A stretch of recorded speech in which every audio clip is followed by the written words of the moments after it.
하나님의 느낌표. 이사야 65장 13절에서 19절 말씀입니다.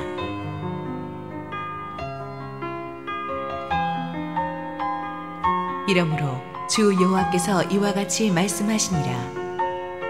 보라, 나의 종들은 먹을 것이로되 너희는 줄일 것이니라. 보라, 나의 종들은 마실 것이로되 너희는 갈할 것이니라. 보라, 나의 종들은 기뻐할 것이로되 너희는 수치를 당할 것이니라. 보라, 나의 종들은 마음이 즐거움으로 노래할 것이로되 너희는 마음이 슬픔으로 울며 심령이 상함으로 통곡할 것이며, 또 너희가 남겨놓은 이름은 내가 택한 자의 저주거리가 될 것이니라. 주 여호와, 내가 너를 죽이고 내 종들은 다른 이름으로 부르리라. 이러므로 땅에서 자기를 위하여 복을 구하는 자는 진리의 하나님을 향하여 복을 구할 것이요, 땅에서 맹세하는 자는 진리의 하나님으로 맹세하리니 이는 이전 환난이 잊어졌고 내 눈앞에 숨겨졌음이라. 보라, 내가 새하늘과 새 땅을 창조하나니 이전 것은 기억되거나 마음에 생각나지 아니할 것이라. 너희는 내가 창조하는 것으로 말미암아 영원히 기뻐하며 즐거워할지니라. 보라, 내가 예루살렘을 즐거운 성으로 창조하며 그 백성을 기쁨으로 삼고, 내가 예루살렘을 즐거워하며 나의 백성을 기뻐하리니 우는 소리와 부르짖는 소리가 그 가운데서 다시는 들리지 아니할 것이며. 할렐루야. 우리 하나님께 감사와 영광의 박수를 올려드리겠습니다. 축복된 주일 예배 오신 여러분 모두에게 하나님 은혜가 충만하기를 원합니다. 우리 함께 기도하시고 하나님 말씀 보겠습니다. 사랑하는 아버지, 은혜를 감사합니다. 오늘도 주님의 은혜를 갈망하는 우리 귀한 성도들 가슴 속에 성령의 생수를 부어 주옵소서. 부족한 종은 온전히 주님 뒤에 감추시고 주님 홀로 영광 받으시옵소서. 예수님 이름으로 기도했습니다. 아멘. 오늘은 하나님의 문장 부어법 시리즈 마지막인 하나님의 느낌표를 다루기로 하겠습니다. 느낌표는 말 그대로 느낌이 강렬할 때 찍어주는 부호입니다. 마침표보다 훨씬 강력한 강조표죠. 한글 성경에는 느낌표가 잘 나오질 않지만 영어 성경에는 느낌표가 그대로 기록된 경우가 많은데, 여호와께 감사하라, 우리를 구원하소서, 그런 영어 성경 표현에는 다 하나같이 느낌표가 찍혀 있습니다. 더 중요한 것은 문맥의 의미상 하나님께서 특별히 느낌표를 찍으시는 강조점들이 성경에는 여러 군데 있습니다. 이때 우리가 숨을 멈추고 주목해야만 합니다. 선생님이 강조하시는 것이 꼭 시험에 나오듯이 하나님의 느낌표는 우리 믿음 생활에서 승리하는 데 꼭 필요한 요점이기 때문입니다. 하나님께서 마침표뿐만 아니라 느낌표를 찍으실 때는 하나님께서 우리의 일상을 풀스톱하고 집중하기 원하시는 어떤 순간이라고 보시면 됩니다. 이 사건을 기억해라, 이 사람을 기억해라, 이 말을, 이 순간을 허투루 넘기지 말고 네 가슴에 새겨란 뜻이에요. 이 느낌표는 하나님께서 무릎을 치고 감탄하는 어떤 것이며, 우리 또한 하나님의 마음에 맞추어서 함께 감탄하고 가슴에 새기면 놀라운 은혜가 임할 것입니다. 특히 이사야서에는 느낌표가 굉장히 많이 나옵니다. 보라 하는 말도 75번이나 나옵니다. 오늘의 짧은 본문에도 무려 6번이나 보라 그러면서 이 느낌표가 찍혀서 나와요. 보라, 나의 종들은 먹을 것이고, 보라, 나의 종들은 기뻐할 것이고, 보라, 내가 새하늘과 새 땅을 창조한다고 하십니다. 여기서 보라는 말은 주목하라는 하나님의 느낌표입니다. 반드시 이루어질 약속이다. 우리 모두가 믿음으로 붙잡아야 될 소망인 것입니다. 오늘 우리는 성경에 나오는 이 하나님의 느낌표들을, 그 느낌표들에 담긴 깊은 영적인 의미들을 묵상해 보기로 하겠습니다.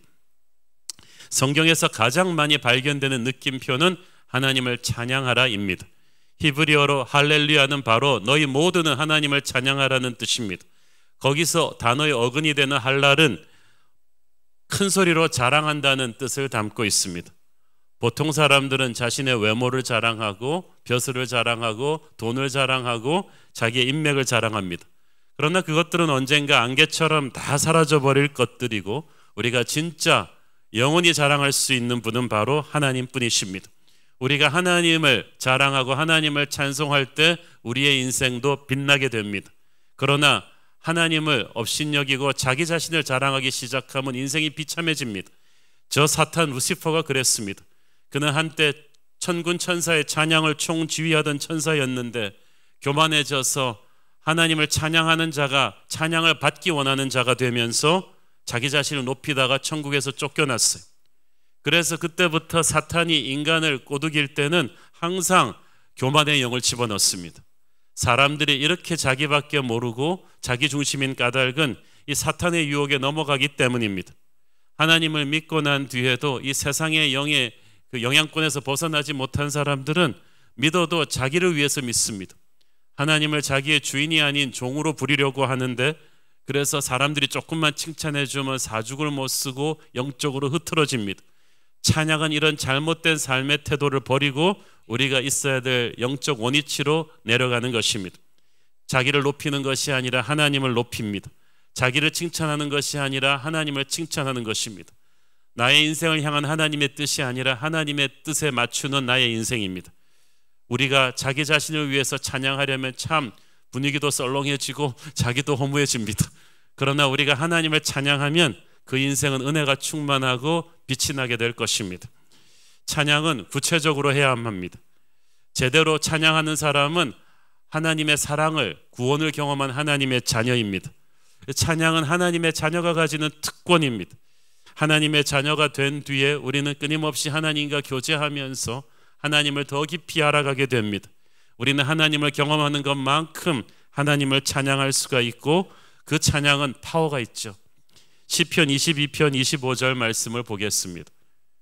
큰 회중 가운데 나의 찬송은 주께로부터 온 것이니 주를 경외하는 자 앞에서 나의 소원을 갚으리이다. 영어 성경에 보니까 From you comes the theme of my praise. 내 찬양의 테마가 하나님으로부터 온다. 내가 하나님을 경험한 것만큼 내 안에서 찬양이 솟아난다는 뜻입니다. 그래서 하나님을 강렬하게 체험한 사람은 하나님을 테마로 한 찬양이 강렬하게 터집니다. 다윗이 이걸 참 잘해요. 그 사람은 평생 동안 어린아이처럼 하나님을 체험한 이 감탄을 찬양을 통해서 표현합니다. 하나님한테 참 다윗은 감탄을 잘하고 감정을 아끼지 않고 드러내며 하나님을 찬양합니다. 예수님께서 누구든지 어린아이와 같아지지 아니하면 하나님 나라에 들어갈 수 없다고 하셨어요. 그것은 친밀함을 말씀하고 계신 것입니다. 우리 어린아이는 감정 표현이 아주 격렬합니다. 아기 때는 아빠가 집에 오면은 애가 총알같이 달려와서 막 매달리고 뽀뽀해주고 난리가 납니다. 아빠들은 그 맛에 퇴근하는 것 같아요. 장난감 선물이라도 해주면 막 난리가 납니다. 놀이공원이나 동물원에 데려가면 아이는 거의 10초 단위로 와 하면서 감탄사를 연발합니다. 아빠는 세상 누구와도 바꿀 수 없는 행복감이 그때 일어나죠. 그런데 그러던 것이 사춘기가 돼가지고 갑자기 이제는 영화 반지의 제왕에 나오는 오크들 같이 그냥 표정이 없어지고 무덤덤해지고 아빠 엄마가 밥 먹으라 그러면 인상을 쓰기 시작하고 지방에 들어가서 게임만 하게 됩니다. 이런 사춘기 아이들처럼 영적으로 무덤덤해진 크리스찬들이 참 많아요. 신앙 연수가 오래될수록 이 현상이 심각합니다. 하나님이 행하신 놀라운 일들에 강렬한 느낌표로 반응하지 않습니다. 역사와 전통이 오래된 교회에 가보면 그 찬양하는 모습을 보면 너무 맥이 없어요. 그 찬양을 보다가 그냥 내가 주무실 것 같아요. 이런 메마른 형식적인 예배자들이 어떻게 하나님의 마음에 감탄을 줍니까? 기적에 반응할 줄 모르는 세대, 하나님에게 흥분할 줄 모르는 그런 세대가 되는 것은 슬픈 것입니다.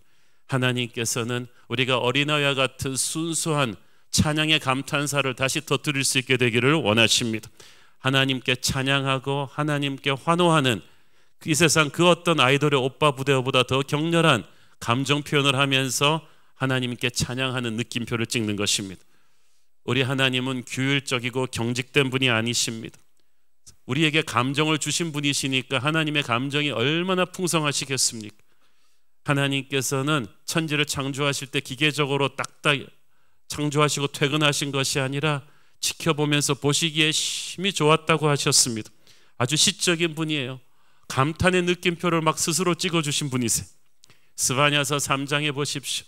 너희 하나님 여호와가 너를 얼마나 사랑하는지 그가 너를 인해서 기쁨을 이기지 못한다고 하셨습니다.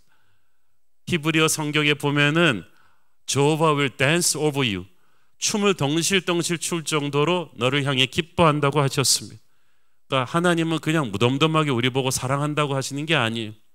그 크신 분이 사랑해 사랑해 하면서 아주 흥분하시고 느낌표 하트를 계속 찍어주시는 거예요. 하나님의 감정은 풍성하세요. 슬플 때는 격렬하게 슬퍼하시고 화내실 때는 화내시고 기쁠 때는 격렬한 기쁨을 표현하십니다. 진짜 친한 사람들은 하나님의 감정을 느껴요. 진짜 친하면 하나님한테 격렬하게 반응합니다. 하나님은 여러분의 그런 예배를 받기를 원하십니다. 그래서 다윗이 하나님의 마음에 합한 예배자였고 다윗은 다른 것을 하나님한테 구할 필요가 없어요. 하나님의 마음에 합한 예배자는 하나님께서 그의 모든 필요를 채워주시기 때문입니다. 자, 그래서 개인적으로 기독교 역사상 가장 안타깝게 생각하는 분들이 청교도들입니다. 사실 청교도들은 훌륭한 크리스찬이에요. 지금도 그들의 글을 읽어보면 교리적으로 바른 사람들이에요.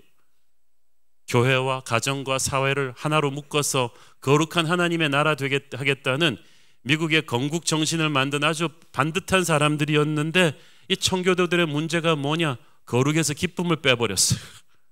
그래서 아주 무섭고 딱딱한 거룩을 만들었어요. 그러나 행복한 거룩이 진짜 거룩이죠. 성령의 열매 중에서 두 번째 열매, 사랑 다음이 기쁨입니다. 성령 충만한 사람은 기쁨이 충만한 사람인 줄로 믿습니다. 저는 여러분이 교회에서 신앙연수가 깊어질수록 어린아이와 같은 기쁨이 있기를 바랍니다. 예배를 드릴 때도 인상 쓰면서 하지 말고 기쁨 충만해서 하시고, 사역을 할 때도 기쁨이 충만해서 하고, 그것이 정말 어린아이와 같이 하나님의 느낌표를 가지고 있는 사람이에요. 성령이 주시는 기쁨으로 찬양할 때 하나님은 우리에게 놀라운 은혜를 주십니다. 제가 몇 번씩 말씀드렸죠. 찬양의 느낌표는 영적 전쟁의 향방을 결정짓는 중요한 무기입니다. 여러분이 은혜로울 때 찬양하면 은혜가 연장될 것이고, 불행할 때 찬양하면 불행을 끝내버릴 것입니다. 찬양은 우리의 메마른 기도에 불을 붙여주며 영적인 답답함에 숨통을 터줄 것입니다. 기도가 영적인 전쟁을 견디게 한다면 찬양은 영적 전쟁을 마무리 지을 줄로 믿습니다. 성가대를 앞세운 여호사밧의 군대가 돌진하니까 그 엄청난 적의 군대가 이유를 알 수 없게 붕괴되어 버렸습니다. 바울 신라는 매맞고 감옥에 갇혔는데도 밤에 찬양하니까 그들을 채운 착고가 다 끊어져 버리고 지진이 일어나고 감옥문이 다 열리는 기적이 일어났어요. 여러분이 기도를 해도요, 원망과 불평으로 할 때는 아무 일도 안 일어납니다. 그러나 여러분이 기도 가운데 성령의 힘으로 찬양의 느낌표를 찍기 시작하면 문제가 달라집니다. 그때부터 마귀의 군대가 이상하게 무너지고 여러분을 얽매고 있던 모든 어둠의 사슬들이 툭툭 끊겨져 나가는 것을 여러분은 느끼게 될 것입니다. 찬양의 느낌표를 성경에서 무수히 많이 찍어주는 것은 반복하라는 거예요. 끊임없이 하라는 거예요. 평생 하라는 거예요. 하나님은 날마다 세월이 갈수록 우리의 삶에 새로운 일을 행하십니다. 살아있다는 것은 하나님의 새로운 기적을 본다는 뜻입니다. 그러므로 나이가 들어도 여러분은 변함없이 찬양하셔야 합니다. 이 찬양이 계속해서 업데이트 되는 거예요. 다윗은 어찌면 어린아이 때부터 나이든 노인이 될 때까지 쓴 시편들이 한결같아요.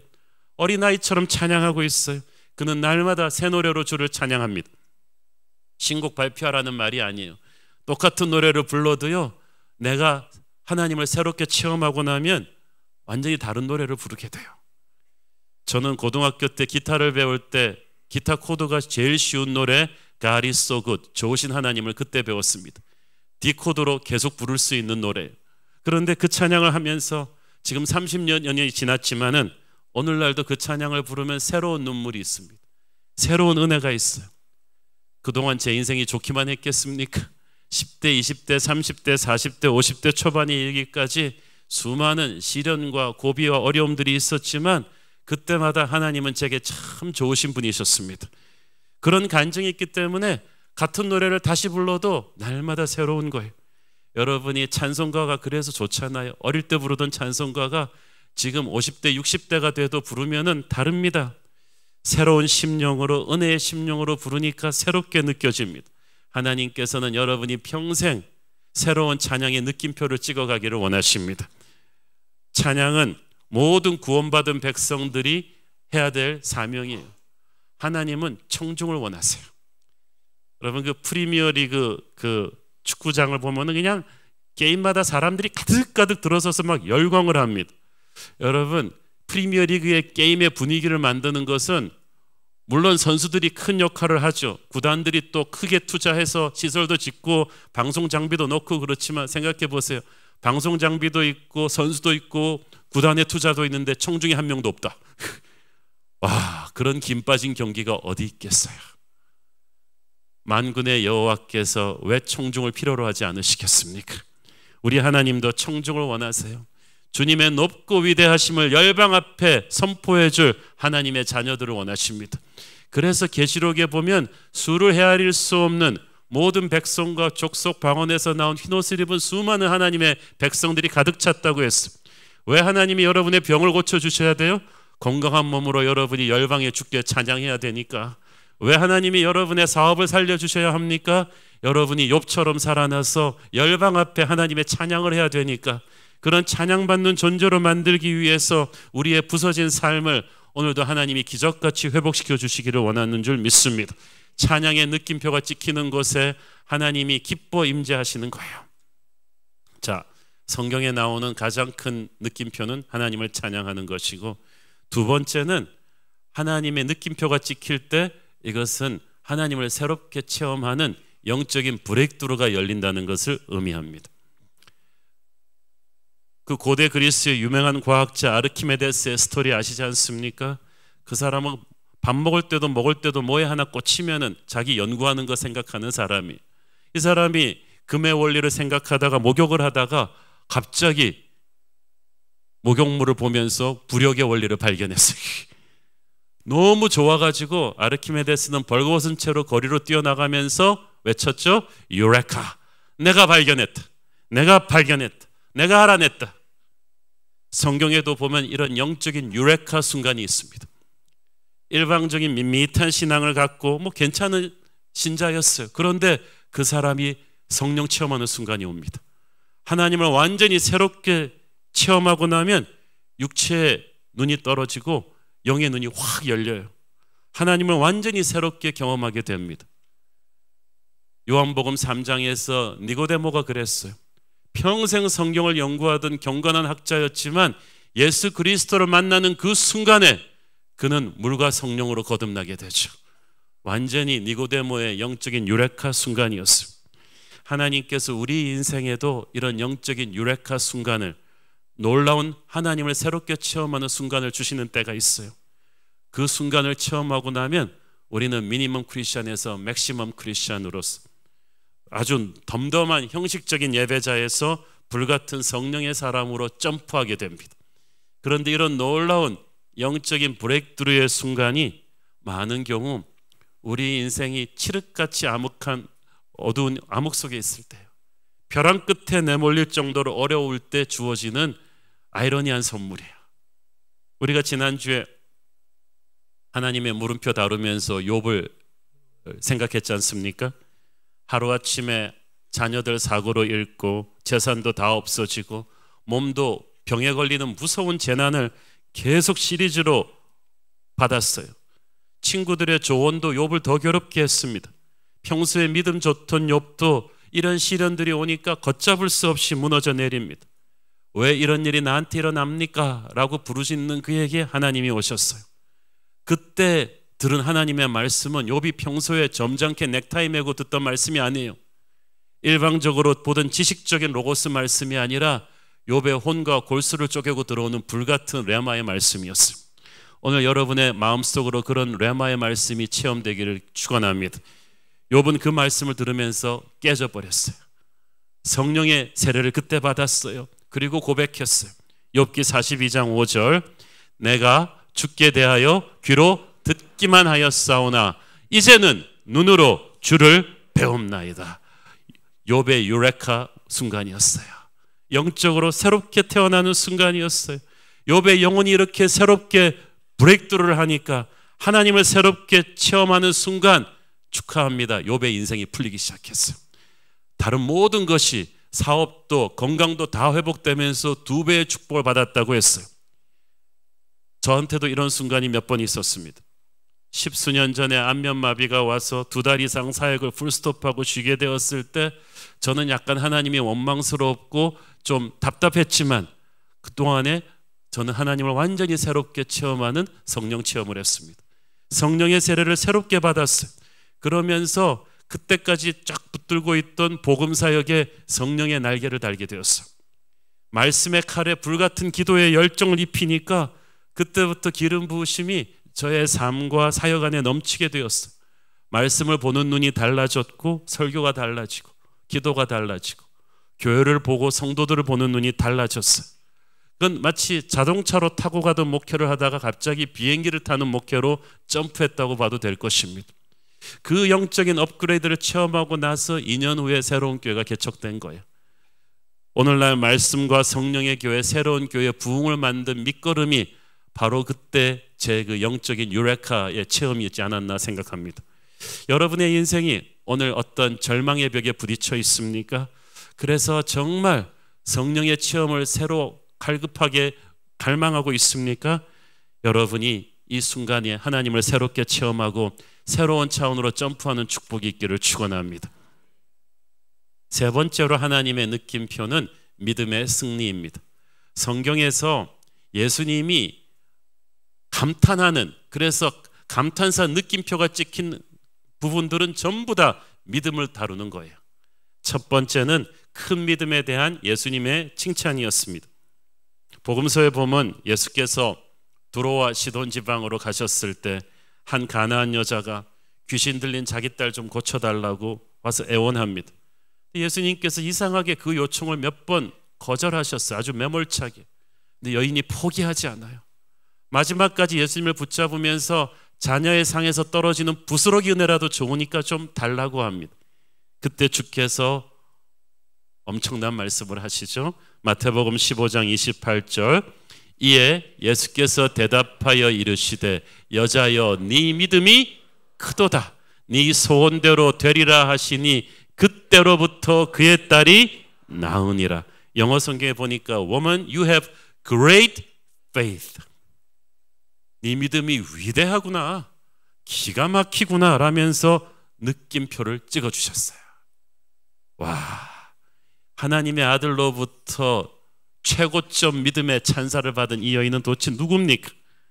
여러분, 예수님이 여러분이 아무리 돈 많아도 그것 때문에 감탄하지 않으세요. 여러분이 아무리 잘났어도 그것 때문에 감탄하지는 않은데 여러분의 믿음은 예수님을 감탄하게 합니다. 여러분이 예수님으로부터 감탄사가 터져 나오는 믿음을 가지잖아요. 그때부터 게임 끝이에요. 그토록 오랜 세월 여인을 짓눌려 왔던 딸이 순식간에 나와버렸어요. 여러분을 그토록 오랫동안 짓눌려 왔던 어떤 문제가 순식간에 해결이 될 것입니다.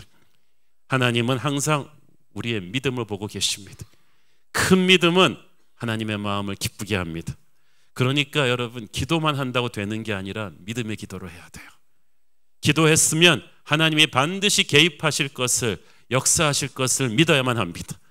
기도하고 나서는 될까? 이러면 안 되는 거예요. 히브리서 11장 6절, 믿음이 없이는 하나님을 기쁘시게 하지 못하나니 하나님께 나아가는 자는 반드시 그가 계신 것과 또한 그가 자기를 찾는 자들에게 상 주시는 이심을 믿어야 할지니라. 아멘. 믿음의 기도는 능력이 있고 예수님에게서 감탄사의 느낌표를 끌어낼 것이며 그때부터 기적이 여러분에게 시작될 것입니다. 두 번째는 확고한 믿음으로의 도전입니다. 우리가 아멘 하죠, 항상. 근데 아멘이라는 게 느낌표예요. 추호의 의심도 없이 그렇게 될 줄로 믿습니다라고 선포하는 것인데, 이 아멘의 느낌표를 힘차게 안 찍는 분들이 많다는 거예요. 아멘은 했는데 반신반의하면서 하는 거예요. 그러면은 하나님이 섭섭하시죠. 그러면 하나님께서 한 번 더 우리를 치면서 확신의 아멘을 해라 하고 하는 때가 있어요. 마가복음 9장에 그 얘기가 나옵니다. 귀신 들린 한 아이를 사람들이 예수님께 데려왔어요. 상태가 너무 심각해요. 귀신이 너무 세게 들려가지고 말도 제대로 못합니다. 툭 하면 꼬꾸라져가지고 막 거품을 흘리고 있고, 막 안 잡으면 막 물에도 뛰어들고 불에도 뛰어들고, 그러니까 부모가 24시간 이 아이 옆에 붙어 있어야 되는 정말 힘든 케이스였어요. 얼마나 귀신이 세게 붙었냐 하면 예수님의 제자들이 해결해 보려다가 그냥 다 손들고 물러났어요. 그때 이 아이의 아버지가 예수님한테 이 아이를 데려와서 간청했어요. 그러면서 그 의심에 아멘을 했어요. 주께서 하실 수 있거든 우리를 불쌍히 여기사 도와주옵소서. 그때 예수님이 중요한 말씀을 하셨어요. 마가복음 9장 23절 시작. 예수께서 이르시되 할 수 있거든이 무슨 말이냐? 믿는 자에게는 능히 하지 못할 일이 없느니라 하시니, 자, 할 수 있는 일이 무슨 말이냐? 믿는 자에게는 능치 못함이 없느니라. 이 말은 무슨 말이에요? 예수님께서 아이 아버지에게 너 왜 의심하면서 기도하냐는 거예요. 너 왜 하나님의 느낌표에 물음표를 달고 있냐는 거야. 세상의 영은 의심의 영이에요. 세상적으로 똑똑한 사람들 항상 애매하게 말합니다. 여러분, 경제 전문가들이 한국 경제 전문을 앞으로 전망을 예견하는 칼럼 쓴 거 보셨어요? 어쩜 그렇게 똑똑하게 아무 뜻도 없는 말을 하는지. 될 수도 있고 안 될 수도 있고, 가만 보면 안 된다는 얘기인데 되면은 자기가 예견을 잘한 것처럼 다 자기 빠져나갈 구멍을 만들어 놓고 얘기를 해요. 미안한 말씀이지만 전문가들이 비겁해요. 세상적인 사람들이 그래요. 그런데 예수님은 한 번도 그런 비겁한 물음표로 자기 빠져나갈 구멍을 만드신 적이 없어요. 믿는 자에게는 능치 못함이 없다 그래 놓고 만약 안 되면 큰일 나잖아요. 그런데 예수님은 반드시 물음표가 아닌 느낌표를 찍습니다. 이 아이가 나을 수도 있고 안 나을 수도 있고 그렇게 말씀하지 않았어요. 왜냐하면 그분의 능력은 무한하고 그분의 사랑이 끝없기 때문입니다. 확실한 느낌표를 선포할 수 있는 자는 무한한 능력을 가진 자만이 할 수 있는 거예요. 예수님은 주저하지 않고 선포하십니다. 그리고 승리하셨어요.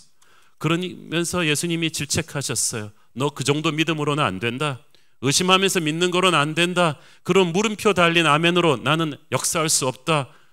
믿는 자에게, 진짜 믿는 자에게 나의 기적이 임할 것이다. 이 아이의 아버지가 충격받고 패닉해서 예수님이 안 고쳐줄까 봐. 마가복음 9장 24절 곧 그 아이의 아버지가 소리를 질러 이르되 내가 믿나이다. 나의 믿음 없는 것을 도와주소서 하더라. 소리를 질러 기도합니다. 통성기도의 시작이죠. 통성기도는 누가 했느냐? 예수님한테 한 대 맞고 하는 거예요. 처음에는 약한 믿음으로 밋밋하게 하다가 예수님이 그런 믿음으로 되겠냐 하는데 빵 때리니까 갑자기 그냥 소리를 높이는 거예요.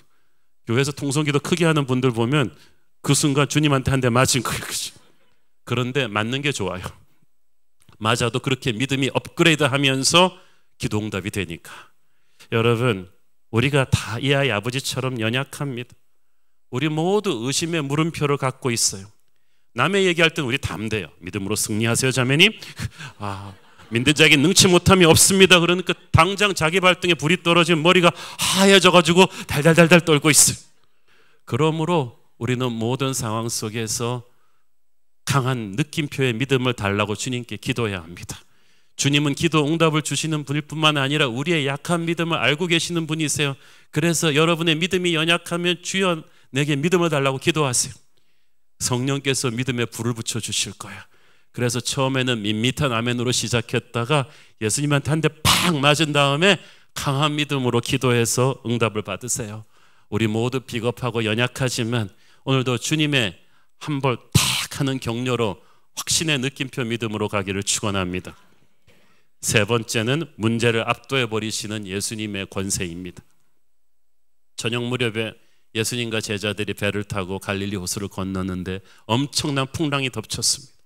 제자들은 평생 뱃사람으로 뼈가 굵은 사람들이라 애지간한 풍랑은 눈 하나 깜짝 않는 사람들인데 이 제자들이 패닉한 걸 봐서 진짜 무서운 풍랑이에요.